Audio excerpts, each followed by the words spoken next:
আপনি কি বারবার ইন্টারভিউ দিচ্ছেন, তাও কোনো চাকরি পাচ্ছেন না? তাহলে এই উপায়টি করুন। নমস্কার, আমি খোকন তান্ত্রিক।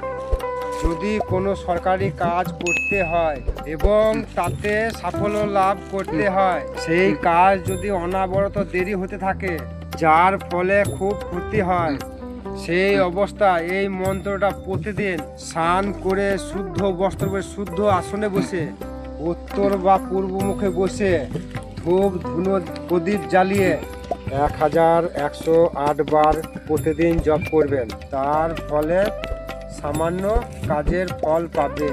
এবার জেনে নিন মন্ত্রটা কি। ওং শ্রীং শ্রীং ওং ওং শ্রীং শ্রীং ফট সহা। এই মন্ত্রটি যতদিন আপনি কাজ না পাচ্ছেন ততদিন আপনাকে জপ করে যেতে হবে। জয় মাতারা, জয় গুরু বামদেব, জয় জগদ্দমা।